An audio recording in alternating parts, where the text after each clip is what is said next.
Hey there, welcome to another edition of Vegas Bad Boys of Podcasting. It is I, DJ Impact, with Matt Michael, Sin City Steve, and Rob Basilari. And welcome everyone to another edition of Vegas Bad Boys. It's great to be back. You look fellas, very tan. fellas, enough of the cruise You work on it down in jokes. the where were we? The Bahama. You guys were like doing stand-up on my vacationing. I don't understand what's going on here. And look what happened. I go on your show. I go on your little show, and then they come shooting at me with AK-47s, and they're eating the dogs, and they're eating the cats, all God. because I went on your little show. Listen. Anyway, I'm happy to be back and to see that you guys haven't completely destroyed the show. Everything seemed like it's still Yet. Wait, did you not pay Yet. attention? Oh man! All right, listen. If you're watching this live, put the comments in the chat box, of YouTube, Facebook, and Twitch, and we'll try to reply as we see fit. So until then, we're gonna get right to it. Let's see what was too sweet for the week.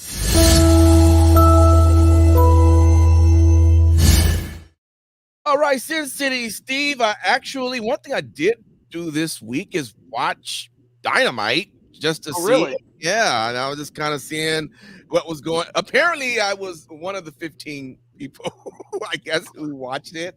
I don't know, but you tell me, man. What was the highlights for you this week? Hey, man. So the thing is, obviously, it's been a while since I've been on the show. Last week was All Out, and a lot has happened. The thing is, as far as Dynamite this week, it kicked off with a video package. When can we say that? I mean, that shit never happens. So, and it was a solid video package. Obviously John Moxley tried to kill Bryan Danielson at All Out by suffocating with a fucking plastic This bag. is murder. And yes, I was one of those chanting, "This is murder." And it was fucking surreal. And that was what was the crux of the video package. It was put together extremely well. They spliced in promo footage of Mox, Claudio, and Pac. Very, very solid stuff to kick off the show. And, speaking of All Out, I wasn't here to mention it, but the Pac and Ospreay match was probably one of the absolute greatest matches that I have ever seen live. And that encompasses a lot. So too sweet to those guys. Fucking phenomenal match. Go out of your way to see it if you haven't yet. Ricochet, Sammy Guevara, they went out and had an 11-minute extravaganza. You know what you're going to get when I say it's a Ricochet match. You know what you're going to get when I say it's a Sammy Guevara match. Mm-hmm. And obviously the cross sections, they added up. It was exactly what you would expect. And Ricochet has jumped right into AEW's doing some crazy shit. You love to see it. And if you don't, you're just a tribalist troll. What can I say? I tell you this, I was a little worried. So as Raw and everything's been transitioning from, I guess they didn't really transition, but a SmackDown over into Raw and everything. They almost freaked me out because Alicia, their announcer, was on Raw one week, and the next day she was doing NXT, and then that Friday she was doing, and I'm like, wait, I was like, Ricochet, you better not have taken fucking Samantha. You better be on. She better be on Monday. Why are you working 3 days? But she did, she was back on Monday. Man, listen, you guys can have Ricochet. Don't touch the man. That's all. Wow. Yeah. Wow. So the true feelings come out, huh? I see how it is. Okay. Yes, sir. What else? When you get into bed, you want to hear weighing in at 175 pounds, hailing from Las Vegas, Nevada. God, DJ. If she says 175 pounds, I'm sure you'd be happy. Take that. Fuck her being there. Yeah. All right, man. Is that all you had? Or you have something? Oh yeah. That's a Rob. What did you find too sweet for the week for you? It wasn't that it was a great match, but I was happy to see her back. Yuka Sakazaki and she gets a win over the professor. She is so damn cute. It was funny as hell. Collision was really a conglomeration of great matches. We had the Beast Mortos. Anything with him in it now is good. Anything that incorporates hologram, great. You're seeing a very conflicted title holder in Wheeler Yuta, and he's forced to wrestle matches, and he just can't focus until Anthony Henry goes, "Oh, you miss little Daniel Bryan," and then he's beating the shit out of him. Hey man, don't talk about the man's dad. Yeah, but that was one of the most surprised moments. I knew something was going to go sideways when they did that swerve, but to see the reaction on Wheeler Yuta, like it was like watching the kid at the end of Terminator 2, watching the Terminator get melted.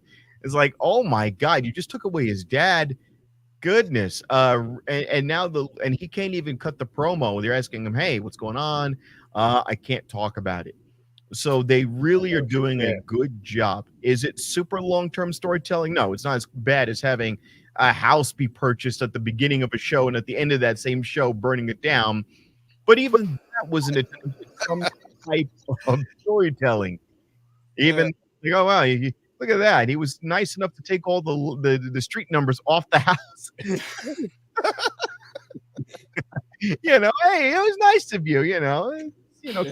So when you burned it down, on there. Interesting. Is that Studio B? Do you move the house studio? But it shows that they're attempting to do some longer term stuff, and I'm liking it. Watching him mope around, I still don't like. What dawned on me today? We were talking about this earlier, DJ. We ran into each other. Yeah. This reminds me of what AEW does. Reminds me of watching ECW back in the day. If you watched ECW at any given time, you would never see a premium match. You would always see scrubs fighting each other nonstop. And they would be talking about, the Tajiri and Rob Van Dam. And you would never see Rob Van Dam. You would never see Tajiri. But once in a while, they throw an Al Snow. And these matches would go on all week long at 3 a.m. I'm getting that feeling from AEW where they're putting in lots of jobbers and they're just sprinkling them all around and to stretch out the product. I'd rather see them just yank one. That's another conversation. But that's what I got because there was a lot of jobbers on that. Yeah. On these shows that are stretching it out. But anyways, it's another conversation. Gotcha. All right. Well, let me go over to you. Matt Michaels, man. What was too sweet for the week? Well, it is. It definitely is. AEW is like watching TV at 3 a.m. Makes you want to go to sleep, and it's nonsensical and boring as fuck. But that's a whole nother conversation. We got the street fight between the Wyatts and American Made was excellent. Just exactly how you should do the storytelling on that, with some great high spots, including that angle slam that went into the table, which could have been very dangerous. Eric Rowan picks up the whole fucking barricade by the goddamn timekeepers. Right. Like, Jesus Christ. And they're so fucking over, it's sick. So I guess the idea of putting together a number of people who fans enjoy but felt are mistreated.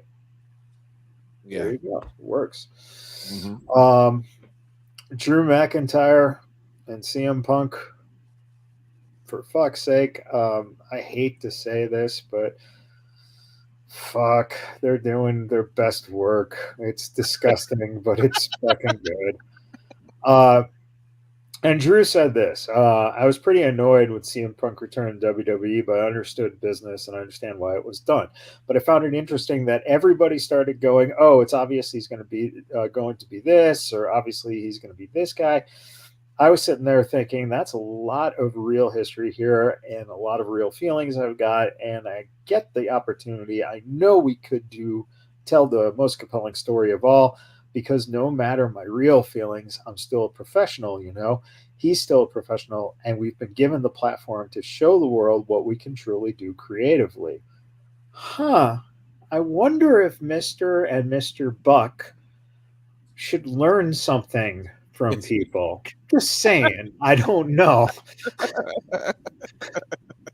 Just I don't know. Right. You know what? TNA had another pay-per-view. You know, well, not really a pay-per-view per se, but you know, they're special. A premium live event. Well, I don't know how premium it was, but Oh it my definitely was a God. sold-out live. Was it at least a live event? Yeah, I mean there Okay. were at least more. Was it a people deluxe there. live event? We'll do Yeah, it like well- Kroger Foods. It was a deluxe live event. There were probably more people there than at Collision, or thereabouts close, to be honest. That doesn't surprise me. Good old yeah, it Dayton, was- Ohio. So yeah, a sold out house. The way they've been tying in the NXT and TNA now is just working wonderfully. To see Wendy Chu wrestle Jordan Grace was great. We're gonna get Wendy Chu and Rosemary versus Valkyria and Crazy Bitch. On Crazy bitch. I don't know. Yeah, the Paxley, Tatum Paxley. That's happening this week. So they've been setting that up, and just interesting that you took Wendy Chu, who had this sleepy gimmick, and now it's dark sleepy gimmick. But then you add Rosemary, and all of a sudden it's like, oh, something makes sense. Which, who the fuck knew that would come about?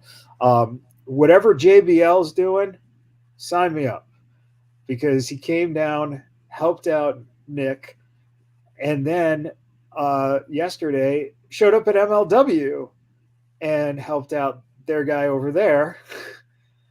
Something's going on with this dude, and it's fucking fascinating, because what could this all be leading to?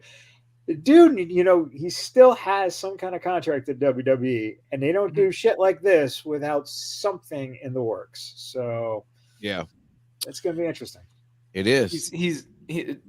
A rumor is that he's investing in those companies, and obviously by his presence being associated with those companies, it's also just generating more revenue. Does that make them, So- and I'm being serious, does that make them proxy WWE companies in some small way? Well, TNA already is now. TNA, yeah, TNA is. So, and if he gets involved in MLW, then yeah, because I'm just like I mean, Booker brings some people. keep in mind the legal stuff that just went down with WWE and MLW as well. Right, So I don't know if they're. But look who was behind that shit. Look at the era that was. Now look at Mr. Levesque and how, you know, how friendly everything is now, because Paul understands what this business is about now.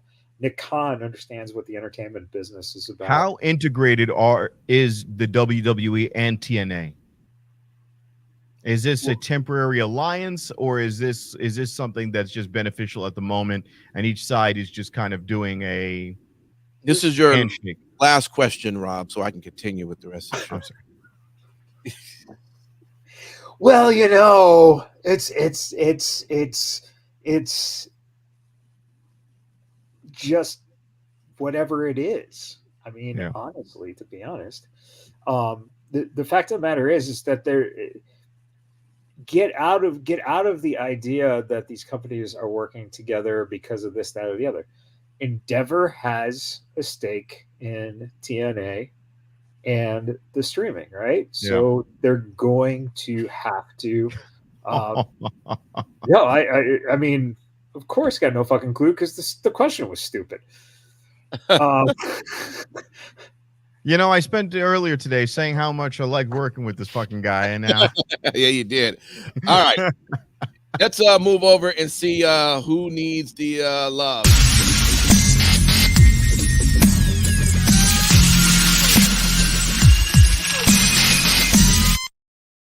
All right, let me get this timer here going. All right, Rob, who needs some love?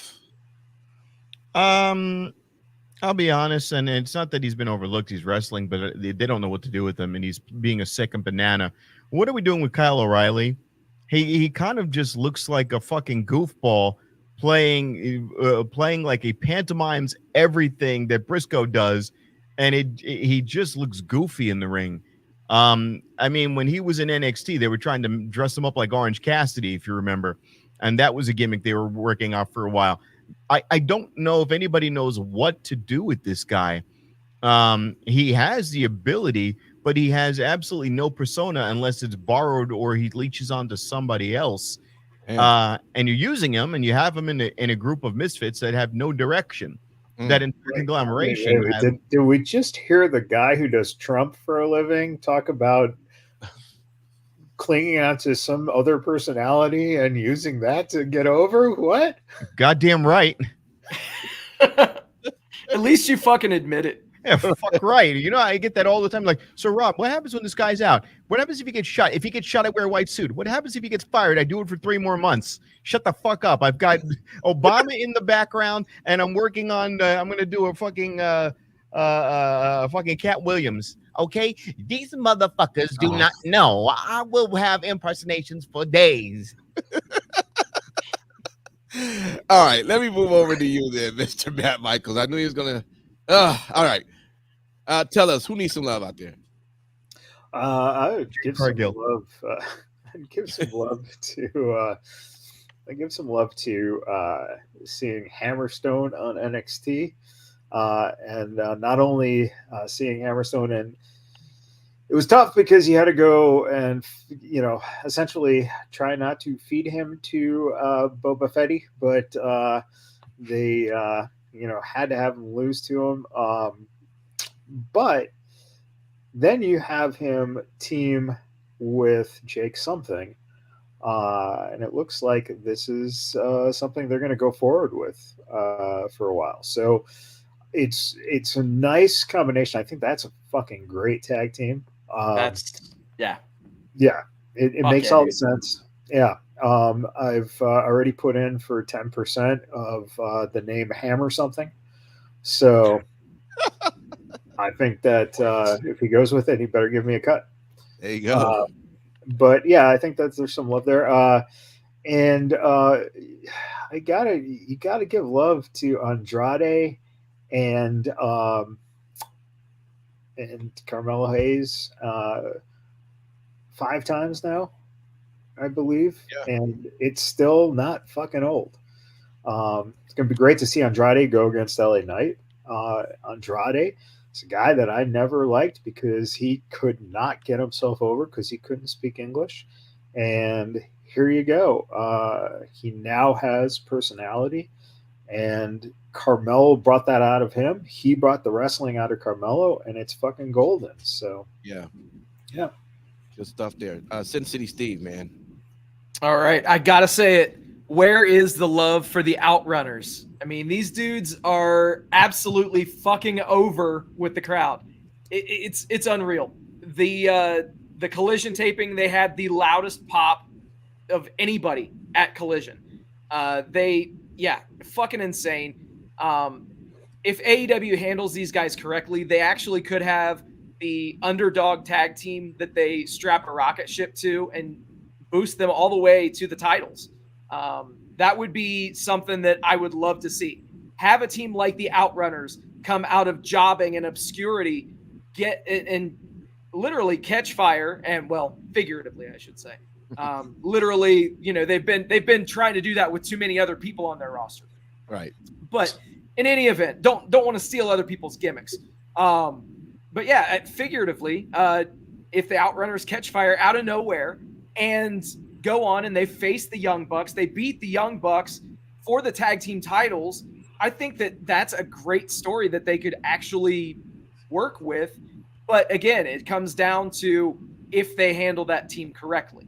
So we all know how they do in certain instances with booking. Who's that valet that's with him? She showed up like once with the poofed up 80s hair. I don't know her name offhand, but yeah, she it's interesting that I know the Collision taping that I went to, she came out with them and they got their first win at that Collision taping as well. But yeah, I would love to see them just strap the rocket ship to fucking Turbo Floyd and Truth Magnum.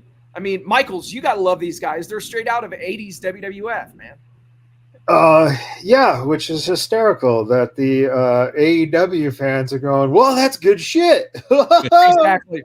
Exactly. And trust me, the irony is definitely not lost on me. Absolutely. All right, let's get into this week's WTF.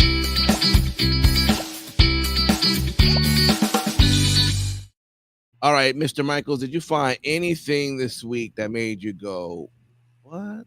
Yeah, I've been finding it for the last couple of weeks, and it's called John Moxley like starting a takeover for no fucking apparent reason. The guy's been the fucking company since the goddamn fucking beginning. I do not understand the logic in this bullshit. And of course, instead of attacking the elite who fucking run the company, it's Daniel fucking Bryan, who is a crippled old man who has the world title for no goddamn good reason. And at the same time, the elite's burning down fucking Swerve's house for no goddamn reason. Instead of John Moxley, if he's taking over the company, why wouldn't his crew be burning down Swerve's house? And why the fuck is Pac in this? That guy is a fucking absolute nightmare who's going to be injured soon. I was confused when I was watching. I don't watch Dynamite, but I'm like, how did Pac get involved in that? I was really confused on that one. But I was like, maybe he's fucking Marina Chauffeur. I don't know. I don't know why she's involved. Marina Chauffeur. So I'm not trying to take your time, Michaels, but literally because the Lucha Bros are WWE bound, that left Pac kind of orphan. So he had no crew to run with. Gotcha. So essentially, the Lucha Bros were part of the Death Triangle with Pac. And they were supposed to win the trios titles at All In Wembley. Tony Khan decided to not put them over when the Lucha Bros did not re-sign their deal with AEW and chose to leave to go to WWE. So what you're saying is that Pac is a bastard now. He is a bastard, yes. He's a little orphan bastard. So he should come out in like a orange wig and a red dress. That would only make more sense than whatever the fuck this thing is. Yeah, I mean, going back to what you're saying, man. Going back to what you're saying, Michael's like, I'm watching this promo with Moxley in there with Darby, and he's saying things like, "Listen, there's things happening in the background. There's things happening, but you don't know about it. I'll talk about it later. Listen, there's things happening." I'm like, "Well, what's happening? What's going on? What? Give me a little bit more explanation on why, you're acting the way that you're acting." There's just nothing there. Everything is, I guess, is a guessing game to find out as to what's happening. So I don't know. And the again the I guess the rumor mill is that Shane McMahon is all going to be the reveal that Shane McMahon is behind this whole thing. Oh, I see. Okay. Well, you know what? I'll take it. I mean, hell, I'll take it. As long as we get a Sting Flair match when they go off the air for good, I'm totally fine. No. All right, let me move over to you, Sin City Steve. Man, did you find any WTFs this week? So you know what? We got to talk about this booking shit that went down on Wednesday. So Moxley, you guys talked about the Moxley promo. Yeah. Moxley said that he wanted Darby's title shot. And since the champion is indisposed, the match is made for Grand Slam. It's to be Darby Allin. He was going to be going for the championship against Danielson. But instead, it's now Danielson out of this match. I didn't say off the show. I just said off this match. And now it's Darby Allin versus Moxley. And the winner gets a title shot. Then about 20 minutes go by. You have Nigel McGuinness in a backstage vignette frantically say that he needs to talk to Tony Khan. So that happened. Yeah. Then later on, he said, okay, well, since Danielson is indisposed and he's not in a match, well, I got the match from Tony Khan. So what the fuck did we just do? We literally just rebooked the show in about the clunkiest fashion that I have ever seen it done in the history of my watching professional wrestling. But I will say this. Yeah. Is this something that they had to do because they were not happy with the ticket sales for Grand Slam? Let's be totally real about it for a minute. Because if Darby was supposed to be challenging Danielson and that match was not drawing, they sold about 3,000 tickets to Arthur Ashe, which is fucking nothing. Wow. So okay, so what do? You got to get bigger matches. So thus Moxley and Darby will be your weekly bloodletting match, which seems to be a new thing in AEW now. And then you have Nigel McGuinness versus Danielson in a non-title match, which was a match I thought that they were going to do at Wembley, like an eliminator match. Right. So I mean, it is what it is. Hopefully they're doing it to sell tickets. And yeah, the fucking Jericho car coins bullshit that went down as well. I'm running out of time, so I'm not going to run over. But what the absolute fuck was that shit? Right. Yeah, that was another thing I was scratching my head over. Like more coins, more something.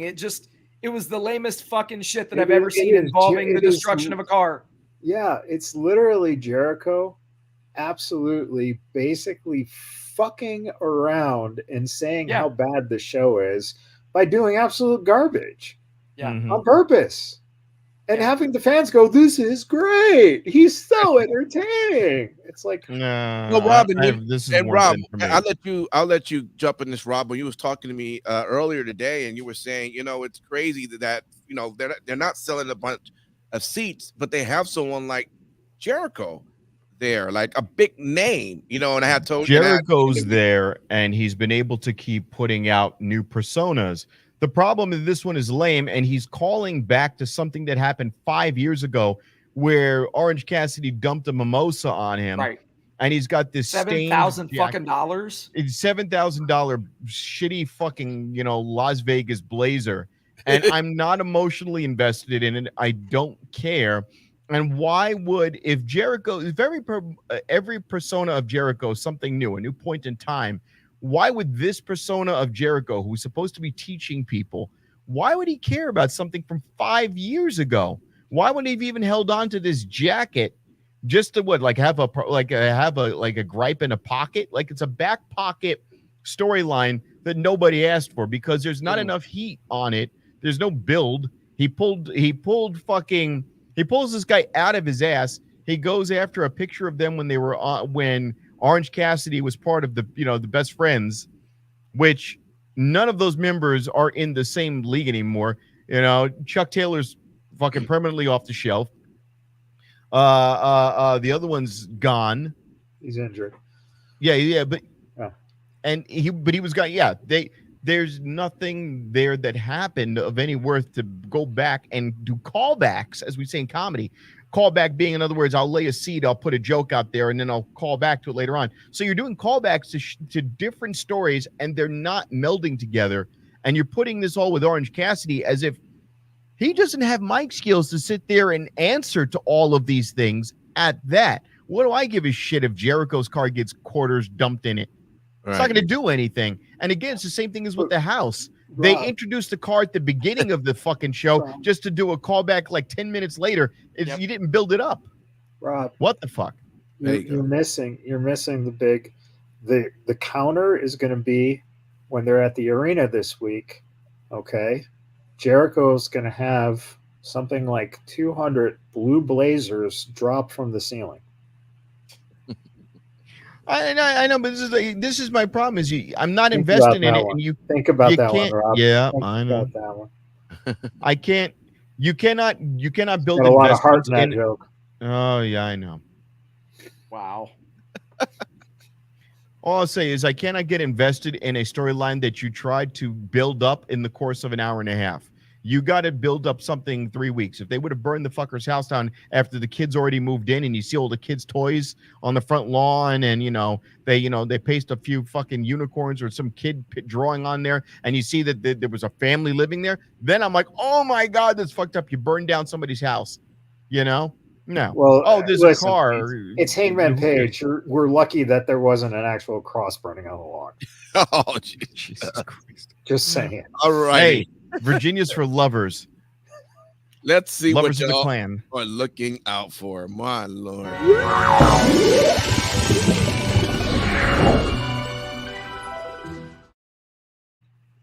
All right. I think we are back to you, Sin City Steve, starting off. So, what are you looking forward to? All right. So, I did briefly talk about the Jericho segment with Orange Cassidy. But I do want to at least draw attention to one thing and what I'm looking out for. Yeah. During that whole conversation, Jericho mentioned that best friends don't exist in pro wrestling. And if you think you have a best friend, then they're probably using you. And they pan back and you get Big Bill's video, the expression on his face, his visuals were spot fucking on. It was like the light bulb went off in his head. And he's like, holy shit, this guy's fucking using me. So now it begins. Let's see Big Bill beat the shit out of Jericho, leave him for dead, and then use that as a springboard to get to where he should be, higher on the card, instead of just being comedy. Which leaves us with another shitty persona of Jericho. No, have Jericho go away for a few months, please.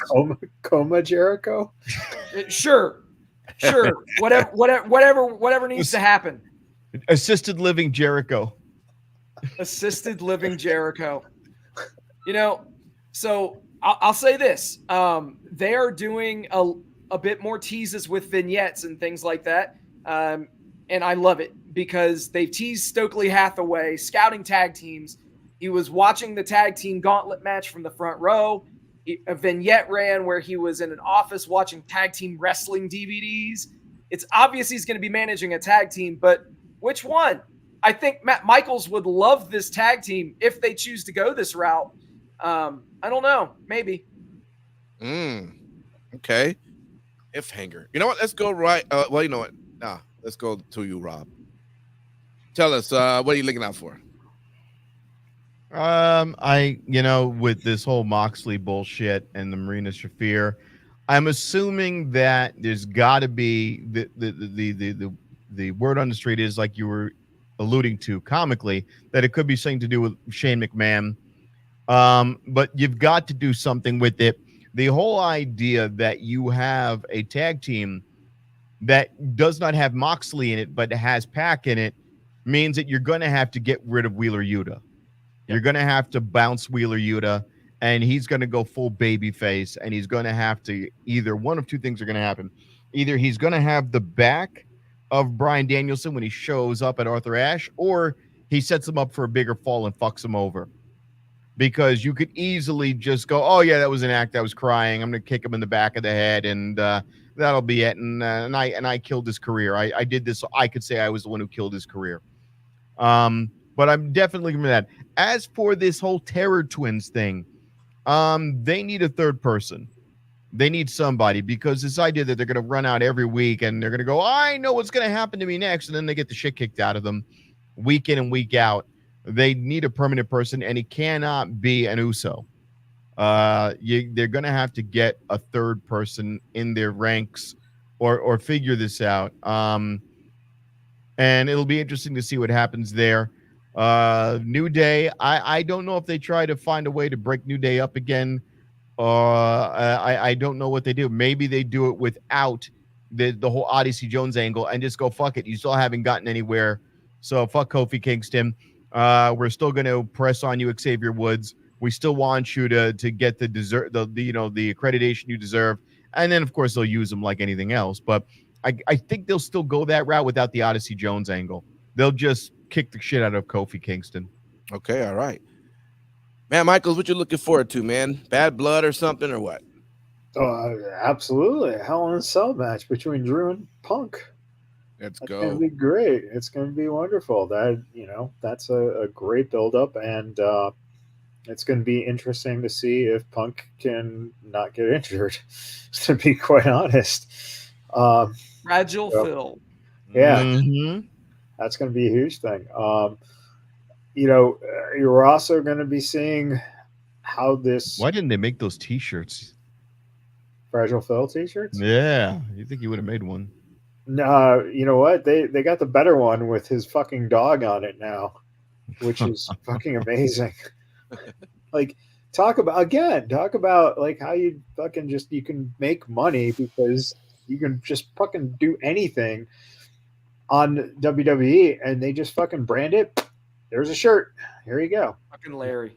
Yeah, Larry's best in the world shirt. It's like fucking awesome. Yep. The idea of Cody and Roman tagging with the non-trust is always a fun thing. I saw someone online complaining about the fact that, well, why the fuck would he go with him? Because WWE always does that. They make the guy babyface. Now he's going to go with the other babyface.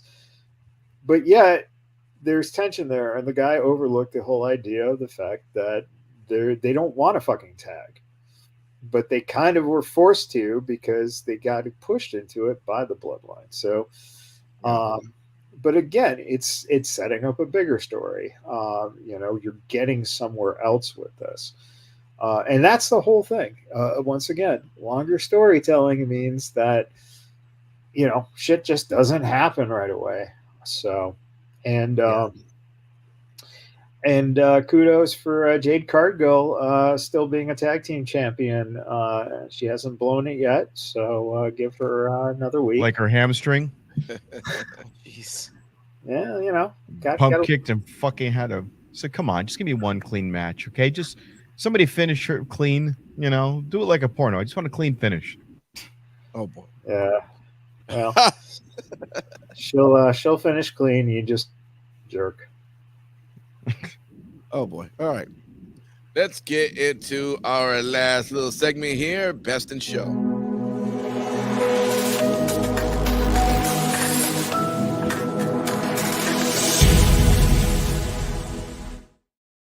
All righty. Let's go with you, Rob Osler. What was Best in Show? Which show was for you? I got to give it to Collision. They put on good matches, and the matches had some storyline elements to it. The stuff with Wheeler Yuta and his response, where he could barely, get himself into the swing of things. You had the Beast Mortos, and you had the conglomeration match, and Holograms doing a good job.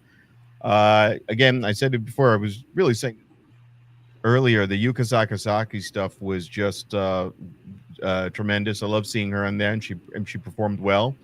And Serena Deeb was able to perform well and still gave a fan in the audience her flag, so she wasn't a bitch about it. She came out there, and you can have a match where you don't have to have somebody be a complete overt jerk.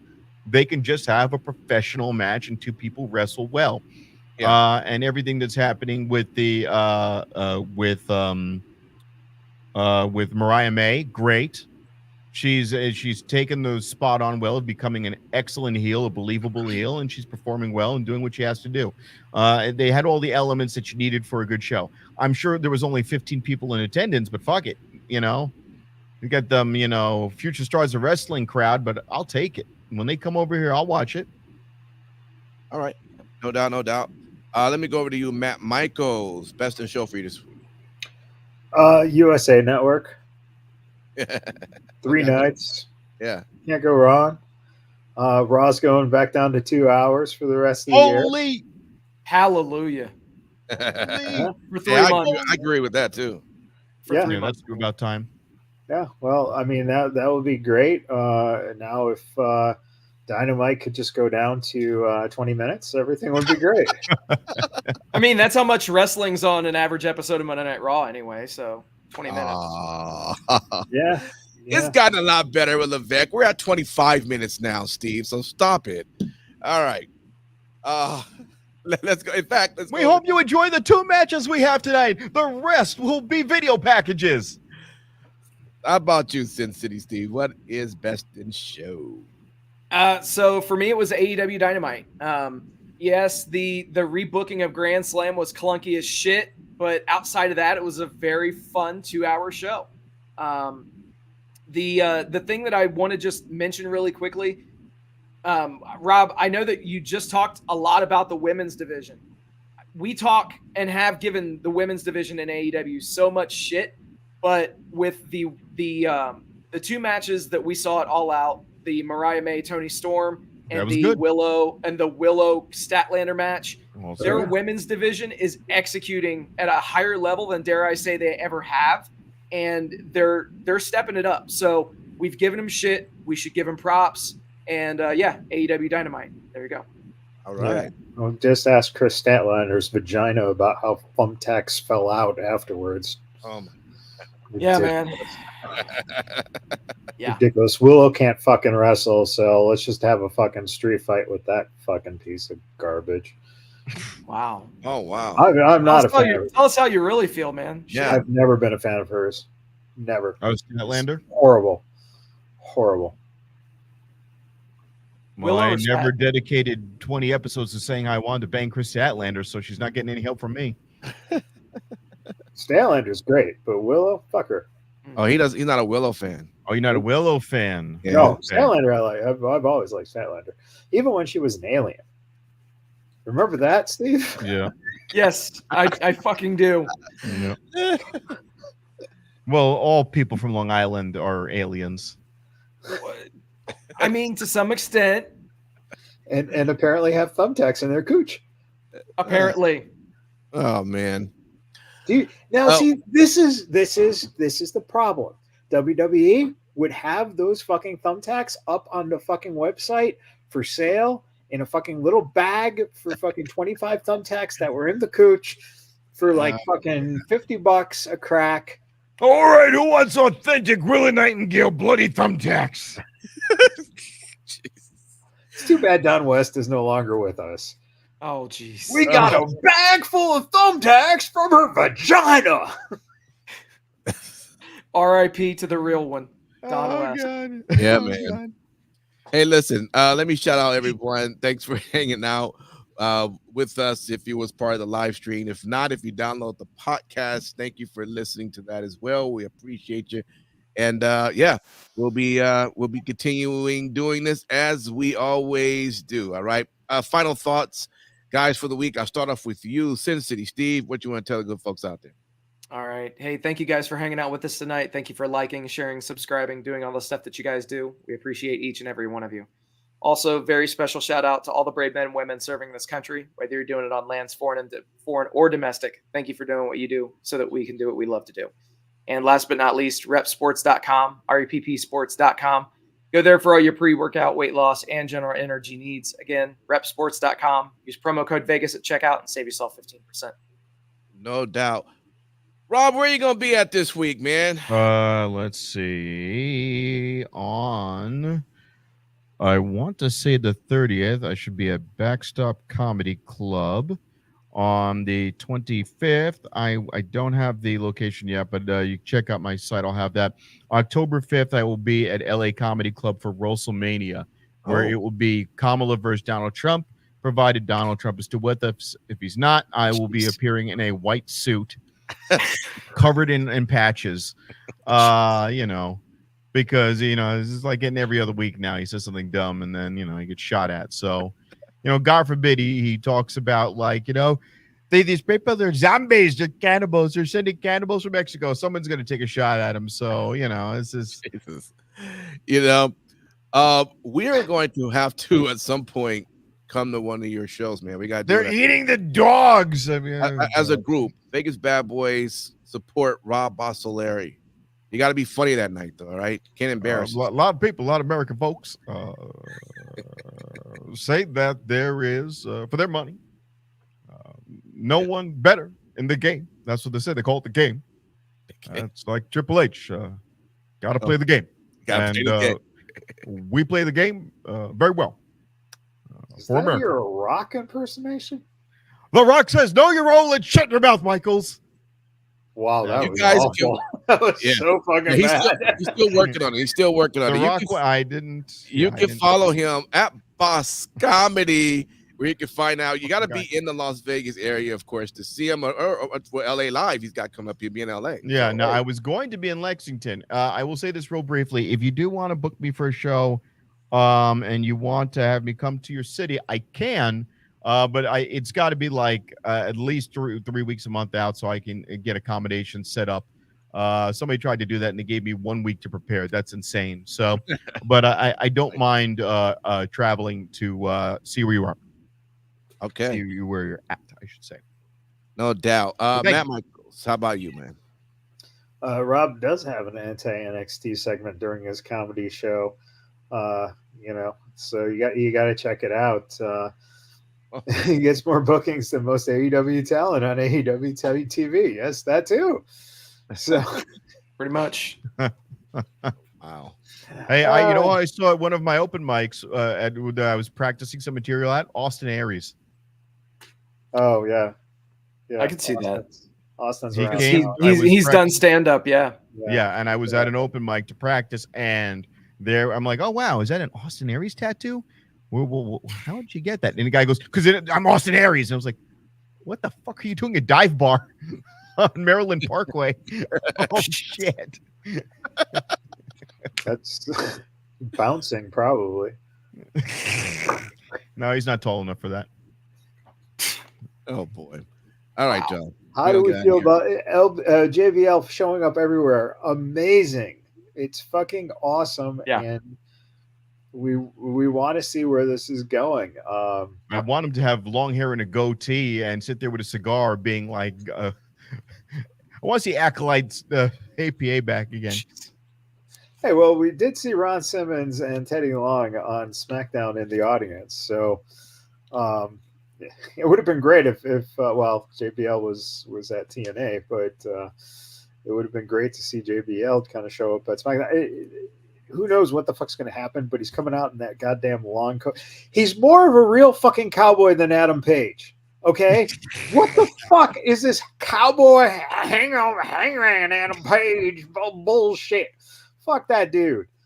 Give me good old JBL and his fucking cowboy boots and his hat and his fucking steer longhorns on his car. And he's like the lone. Yes, he is he's like the Lone Ranger. And I guess that would make, I don't know, who's like Eddie Thorpe, I guess. Carl Fredericks is the only one who could be Tonto right now, right? Is there any other Indians? There's no Native Americans. Nyla Rose. Let Nyla Rose come out. Nyla Rose can fit any scene you need. All righty. He's the native beast. Thank you, everybody, for hanging out. We'll see you back next week. Peace.